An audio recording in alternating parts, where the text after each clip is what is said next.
नमस्कार दोस्तों, बहुत बहुत स्वागत हो आपको अपना YouTube चैनल लर्निंग पॉइंट पर। दोस्तों, आज के इस वीडियो में हम कक्षा 9वीं के संस्कृत के चतुर्थ पाठ चत्वारो वेदाः पाठ को काफी विस्तार से सरल एवं सुगम तरीके से समझेंगे। तो फिर बिना समय गवाए चलिए डायरेक्ट वीडियो को शुरू करते हैं। दोस्तों, आपको हमारी एक एक बातें समझ में आएगी। बस आपको हमारे इस कलम यानी कि जहाँ पर ये कलम चल रहा है इस शब्द को ध्यान से देखना है तथा हमारी एक एक बातों को ध्यान से सुनना एवं समझना है। चलिए अब देखिए वीडियो शुरू करते हैं। कहता है भारतवर्षस्य सांस्कृतिक निधिषु वेदाः प्रधान पदम धारयन्ति। भारतवर्षस्य यहाँ अस्य षष्ठी विभक्ति लगा हुआ है, तो हम अर्थ लेंगे भारत वर्ष के सांस्कृतिक निधिषु, सांस्कृतिक निधियों में वेदाः यानी कि वेदों ने प्रधान पदम धारयन्ति, प्रधान पद को धारण किया है। भारत वर्ष के सांस्कृतिक निधियों में वेद प्रधान पद को, बहुत बड़ा पद को धारण किया है। आगे कहता है संसारस्य उपलब्ध ग्रंथेषु ते एव प्राचीनतमा सन्ति। संसार के उपलब्ध ग्रंथों में वे ही यानी कि वेद ही प्राचीनतमा सन्ति, प्राचीनतम है, सबसे पुरानी है। संसार के उपलब्ध सभी ग्रंथों में से वेद ही सबसे पुरानी है। भारतीयाः सर्वे अपि वेद संबंधेन गौरवम अनुभवन्ति। भारतीय सर्वे अपि यानी कि सभी भारतीय लोग भी वेद के संबंध में गौरव अनुभव करते हैं, गर्व को अनुभव करते हैं। ज्ञानस्य पर्याय एव वेदो वर्तते। ज्ञान का पर्याय ही वेद होता है। शास्त्राणि वेदानाम उद्धरणे स्वसिद्धांतान प्रतिपादयन्ति। और शास्त्र जो है वेदों के उद्धार पर अपने सिद्धांतों को प्रतिपादित करता है। शास्त्र वेदों के उद्धार पर अपने सिद्धांतों को प्रतिपादन करता है। प्रस्तुते पाठे चतुर्णां वेदानां स्वरूपं मुख्यं च प्रतिपाद्यं दर्शितम् अस्ति। प्रस्तुत पाठ में चारों वेदों के स्वरूप और उसके मुख्य प्रतिपाद्य को दिखाया गया है। प्रस्तुत पाठ में चारों वेदों के स्वरूप और उसके मुख्य प्रतिपाद्य विषय को दिखाया गया है। आगे कहता है कि अस्माकं प्राचीना सांस्कृतिक वेदेषु सुरक्षिता वर्तते। हमारी प्राचीन संस्कृति वेदों में ही सुरक्षित है। संसारस्य च प्राचीनतमं साहित्यं वेदेषु उपलभ्यते।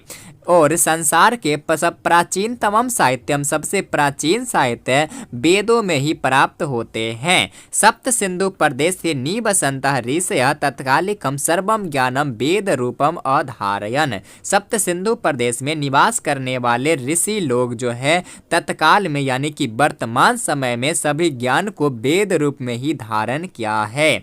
सप्त सिंधु प्रदेश में निवास करने वाले ऋषि लोग वर्तमान समय में सभी ज्ञानों को वेद रूप में ही धारण किया है। विशेष तो यज्ञ संचालनाय एकस्य अपि वेदस्य चत्वारि रूपाणि कृतानि आसन। विशेष रूप से यज्ञ संचालन के लिए एक ही वेद के 4 रूप किए गए हैं। अतएव चत्वारो वेदाः इति परंपरा प्रवृत्ता। इसलिए चारों वेदों की परंपरा प्रचलित हुई। ते च वेदाः ऋग्वेदः यजुर्वेदः सामवेदः अथर्ववेदः चेति सन्ति। और वे वेद ऋग्वेद यजुर्वेद सामवेद और अथर्ववेद इस प्रकार से हैं। चलिए आगे देखिए। अब इन चारों वेदों को हम यानी कि ऋग्वेद यजुर्वेद सामवेद तथा अथर्ववेद को हम एक एक करके विस्तार से समझते हैं। तो सबसे पहला वेद है ऋग्वेद, इसे समझिए। कहता है ऋग्वेदः प्राचीनतमान मंत्रान धारयन्ते। यानी कि ऋग्वेद प्राचीनतमान पुराने मंत्रों को धारण करता है। अतएव इतिहासस्य विद्वांसः तस्य महत्वम अतीतराम मन्यन्ते। इसलिए इतिहास के विद्वान लोग इसके महत्व को और भी अधिक मानते हैं। अयम वेदो 10सु मंडलेषु विभक्तः। यह वेद 10 मंडलों में विभक्त है। यानी कि ऋग्वेद 10 मंडलों में विभक्त है। प्रतिमंडलम च ऋग समूह रूपाणि सूक्तानि बहुनि विद्यन्ते। और प्रतिमंडल ऋग समूह सूक्त बहुतों हैं। सूक्ता नाम देवता ऋषयः छंदांसि च पृथक सन्ति। सूक्तों में देवता, ऋषि और छंद अलग हैं। संपूर्ण ऋग्वेदे 10 से 28 सूक्तानि 10,552 ऋचः वर्तन्ते। संपूर्ण ऋग्वेद में 10 से 28 सूक्त और 10,552 ऋच हैं। ऋचः एव मंत्रः अपि कथ्यन्ते। ऋच ही मंत्र भी कहे जाते हैं। यानी कि संपूर्ण ऋग्वेद में 10 से 28 सूक्त और 10,552 मंत्र हैं। ऋचः एव मंत्रः अपि कथ्यन्ते। ऋच ही मंत्र भी कहे जाते हैं। ऋग्वेदे देवानाम आवाहनार्थम मंत्रा इति कर्मकांडोपयोगः। ऋग्वेद में देवानाम आवाहनार्थम देवताओं को बुलाने के लिए मंत्रों का प्रयोग यज्ञ कार्य में प्रयोग किया जाता है। यानी कि ऋग्वेद में देवताओं को बुलाने का जो मंत्र है उसका प्रयोग यज्ञ कार्य में किया जाता है। चलिए आगे देखिए अब यजुर्वेद को। ये कहता है यजुर्वेदः शुक्ल कृष्ण रूपेण द्विविधः। यानी कि यजुर्वेद शुक्ल और कृष्ण दो प्रकार के होते हैं। प्रायेण शुक्ल यजुर्वेदः एव उत्तर भारते प्रचलितः। प्रायः शुक्ल यजुर्वेद ही उत्तर भारत में प्रचलित है।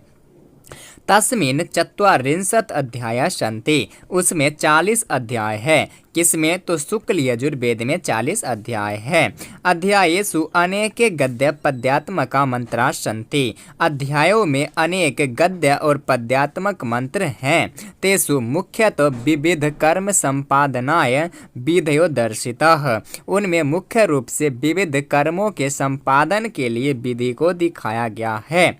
यजुर्वेदस्य अर्थ एव वर्तते यजुर्वेदः। यजुर्वेद का अर्थ ही होता है यजुर्वेद। प्रचलित शुक्ल यजुर्वेदे 1975 मंत्राः संकलिताः। प्रचलित यजुर्वेद में 1975 मंत्र संकलित हैं। यज्ञेषु अस्य वेदस्य व्यापक प्रयोगः। यज्ञ में इस वेद का व्यापक प्रयोग होता है।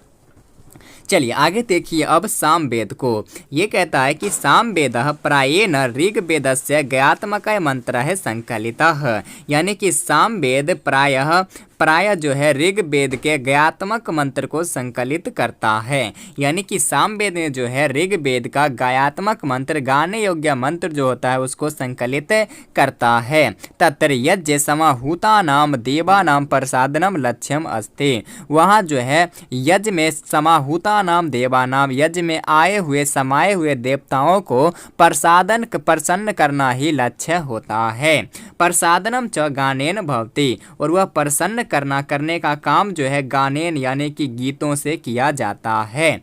अतएव सामवेदस्य गायकः उद्गातारः कथ्यते। इसलिए सामवेद के गायक को उद्गातार कथ्यते कहे जाते हैं। भारतीयम संगीतम सामवेदात एव प्रारभते। भारतीय संगीत सामवेद से ही प्रारंभ होता है।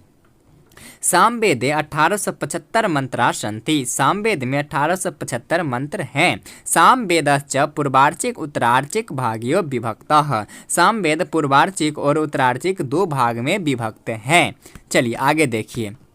आगे अब अथर्ववेद को समझिए। ये कहता है कि अथर्ववेदो लौकिकम वैज्ञानिकम च विषयम विशेषेण धत्ते। अथर्ववेद लौकिक और वैज्ञानिक विषय को विशेष रूप से धारण करता है। अयम 20 कांडेषु विभक्तः। यह 20 कांडों में विभक्त है। यानी कि अथर्ववेद 20 कांडों में विभक्त है। प्रतिकांडम च सूक्तानि वर्तन्ते। और प्रत्येक कांड में सूक्त हैं। सूक्तेषु च ऋग्वेदवत् मंत्रा सन्ति। और सूक्तों में ऋग्वेद की तरह ही मंत्र हैं। संपूर्ण अथर्ववेदे 730 सूक्तानि 5987 मंत्रा च विद्यन्ते। संपूर्ण अथर्ववेद में 730 सूक्त और 5987 मंत्र बताए गए हैं। अत्र 12 कांडे भूमि सूक्तम वर्तते यत्र मातृभूमि स्तुति विस्तरेण कृता। यहाँ 12 कांड में यानी कि 12वां कांड में कहा तो अथर्ववेद के 12वें कांड में भूमि सूक्त हैं, जहाँ मातृभूमि की स्तुति विस्तार रूप से किए गए हैं। आगे कहता है एते सर्वे वेदाः मंत्राणाम संकलनत्वेन संहिता अपि कथ्यन्ते।